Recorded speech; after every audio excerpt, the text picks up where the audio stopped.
Shalom Aleichem, this is Rabbi Kovacs, and Mishnah Yomi is continuing for Shabbat Achrei Mot Kedoshim. Obviously, we are pre-recording, so it can be available for everyone to learn Erev Shabbat as well. And yesterday we finished Pesachim, Mazel Tov, and began Shekalim. And one of the things we mentioned, the first Mishnah of Shekalim, is on the 1st of Adar, they would announce about kilayim, go check your fields for kilayim and remove them.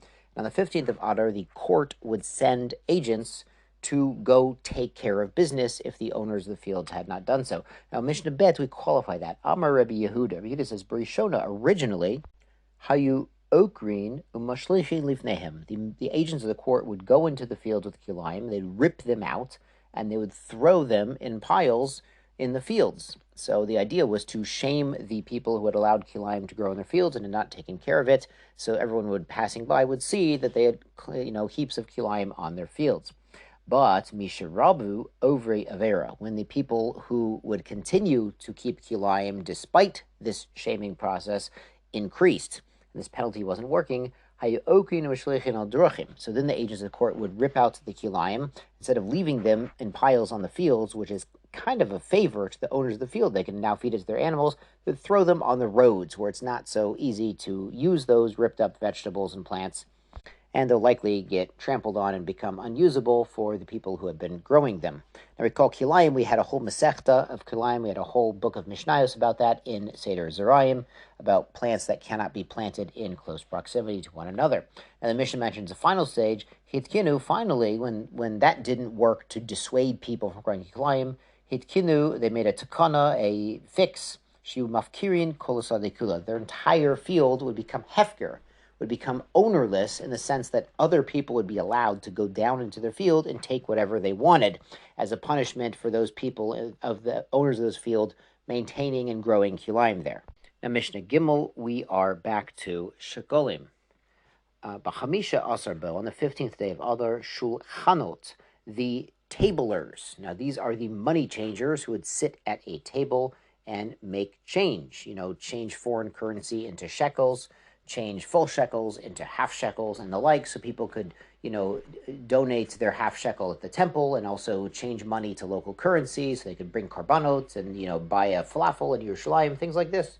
So on the 15th of Adar, Hayu Yoshvin Medina, they would sit out in the country. Now that means they'd sit throughout Yerushalayim to be available for people who are coming into Yerushalayim to make change and get their half shekels. Be'ezrim v'chamisha, on the 25th day of Adar, now that's towards the end of the month, when we only have 4 days left before Nisan, Yashvu b'mikdash, they would sit near the temple.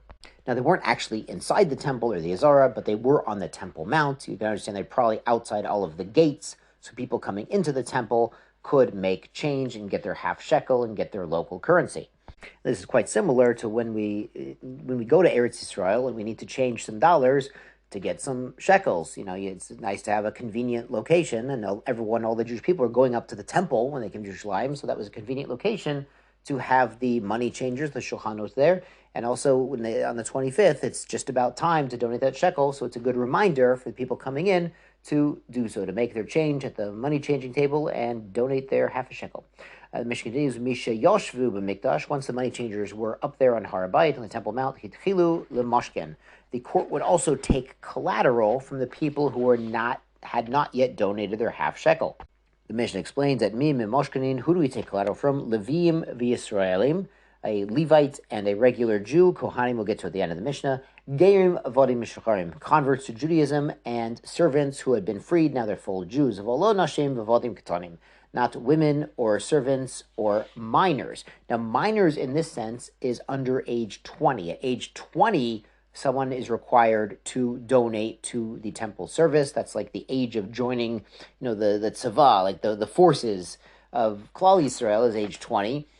However, we're going to see that it was encouraged to donate even younger than that. The Mishnah says, Kol katan, if someone was under that age, shetchitchil aviv lishkol yado, that the father of this boy or girl had started donating the half shekel on their behalf, shuv and posek. Don't stop. Once you've started giving on their behalf, even though they're underage, you can't stop giving because it's a good idea. It's something that was encouraged. Finally, the Mishnah says, Ein mimoshkenin et kohanim. We don't take collateral from a kohen to force him to donate his coin, mipnei darkei shalom, because of the ways of peace. So this is designed to keep the peace. Now, the Bartanura brings two explanations on this. He says, First of all, Hokin Lahem Kavod, because they're doing Avoda. The Kohanim are working the temple, so we give them tremendous respect. Somchin Lahem, and we rely on them. We consider them reliable. We don't need to take collateral. They're not going to prevent themselves from bringing their shekel. We don't have to bring collateral. They're very responsible. Inami, he brings another amazing pshat. Ya'akfu v'lo yitnu. Some of the Kohanim actually did not give their shekel. And this was okay. Why? Because Beit Din matnei alehem, the high court would make a stipulation on them, shiyulahem chelef avodatam, that they don't have to bring their half a shekel in exchange for the work that they were doing at the temple. Like we're